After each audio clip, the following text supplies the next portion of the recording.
Right, give me Now, forward. average mean size of the device uses ultrasonic sound in order to measure the distance between itself and the nearest solid object. As a result, this has become a staple robotics project because the last thing we want is for our little robots to be driving into walls and things. Now, we're going to look at a couple of different ways that we can code for this sensor, and one of them is using a library called Bluepin. So if you're new to the Arduino and haven't used the library before, well, you're going to learn something. We'll click on the workbench, see how accurate it is. We'll actually look at a couple of different ways we can hook it up to an Arduino, and we'll even add an extra component to it to make it a lot more accurate than it is out of the box. So there's a lot to cover today, so let's start by looking at how this device actually works. The CSR04 consists of two ultrasonic transducers. One is the transmitter, and the other one is the receiver. Now, in order to operate the transmitter sends out a series of ultrasonic pulses. These are not just by the receiver, despite its proximity, because ultrasonic signals are very directional. However, if the surface is in front of the device, it will reflect the signal back to the receiver. The time delay between the transmitting and receiving the signal is used to calculate the distance. So the longer time delay will be the longer distance, and the shorter time delay indicates the shorter distance. So how is this device actually hooked up? Well, this CSR04 has 4 pins on it. VCC uses the 5-volt power connection. Trigger uses the trigger pin. This is the input to the device. Echo, the echo pin is the output for the device. And finally, a ground pin. Now, as I look at the device, the trigger pin sends a 5-volt 10 microsecond pulse. The device then transmits 8 ultrasonic pulses in their 40 kHz each. The echo pin will output a pulse between 150 microseconds to 25 milliseconds. And that pulse is used to calculate the distance.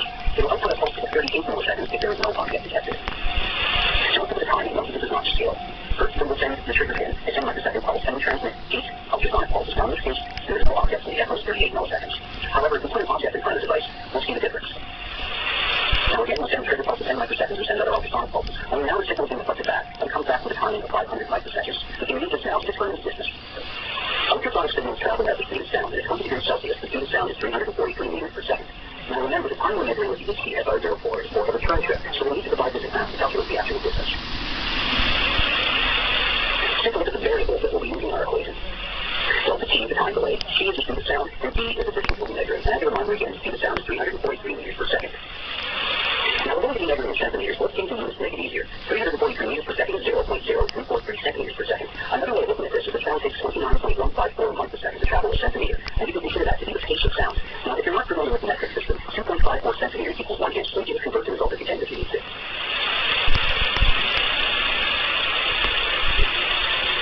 Now, because we know both the speed of sound and the pace of sound, there are 2 different ways you can calculate the result.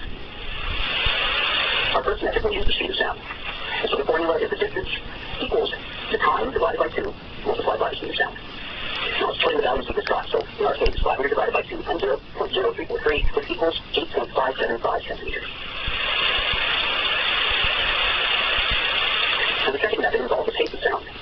In this case, the formula is the distance is the time divided by 2 divided by 29.154. So let's plug that figure beginning, and we'll come up to the same result. The distance is 8.575 centimeters.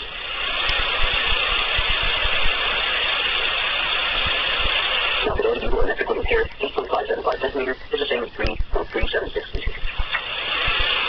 Alright, now we've seen how the ultrasonic sensor functions. Let's start to work with it. Before we do, though, I want to tell you a little test arrangements I've made on my workbench to test the accuracy of the sensor. What I've done is I've taken the CSR04 and mounted it again with this long stick I put onto an angle bracket, and that's because it on with the Velcro. I've aligned it with this meter stick that I've got here, with a 1 meter stick, and I've left to measure the distance between itself and the uses of the CSR04. I've lined up the end of the stick with the front of the unit here.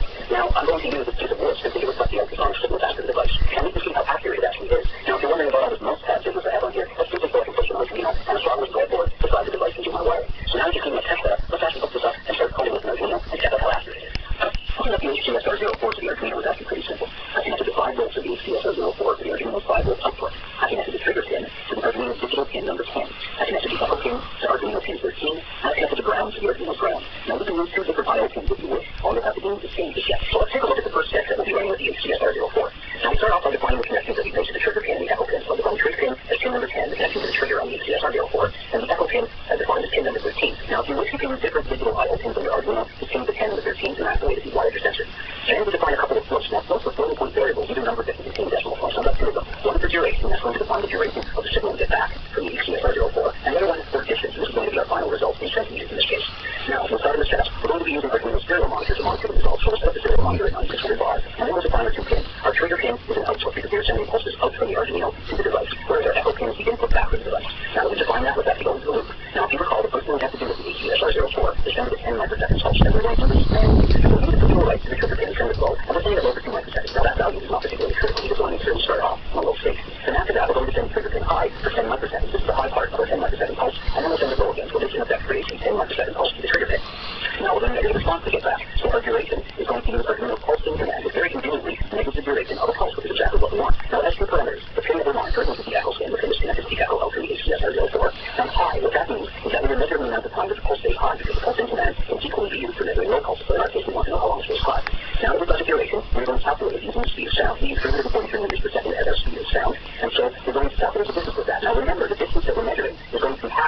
because the pattern has to send a signal out with what bounce back. So we're going to divide the duration by 2, and then multiply by our speed of sound. And then after that, we can send results to the stereo monitor. Now, the sensor has a maximum range of 400 centimeters, and a minimum range of 2 centimeters. So any readings outside of that range are invalid. So we're just going to print out the range. Otherwise, we're just going to print the difference in centimeters. We're going to put a couple of delays in there, and we're going to go and do this over and over again. So there's a constant feedback. The distance between the sensor and the device is reflecting the signal. So now let's see how it works. Okay, let's hit our first check to test our reflecting surface. So let's start the stereo monitor and see how accurate it's actually is. We start the stereo monitor. It's a cool stereo monitor.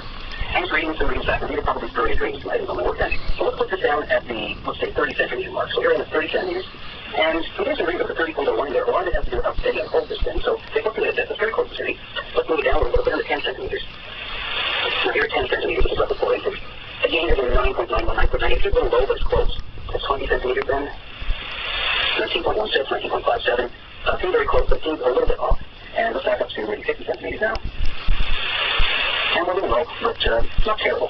So you have to give it a pretty good ballpark range, but it can be out-tuned by at least a half a centimeter in some particular cases. Now, I'm going to show you some tricks you can use to increase the accuracy of this, but before I do, I want to show you another way that you can write a sketch for this using a library called NewPing. Libraries are additional functions that you can add to your Arduino, and NewPing library is specifically made to have functions for ultrasonic sensors like the ATS-R04. So let's take a look at that now. So here's a sketch rewritten to use the NewPing library. Now, when you use a library, you need to include the library, so you need to include statements to include NewPing.h.include sent into a library. After that, we define a few variables. We define trigger pin as pin 10, and pin 13. Again, we can use different pins on your Arduino, so we can use 10 and 13 the natural ones that you use. And the third variable called match distance. Now, the NewPing library is actually usable by a number of different ultrasonic sensors. Some of which have different capabilities than the ATS-R04. The ATS-R04 has a maximum distance of 400 centimeters, which is why I use 400 here. But for a different sensor, you might want a different value. Calling NewPing is very, very simple. It's the NewPing sonar, and then the trigger pin, the echo pin, and match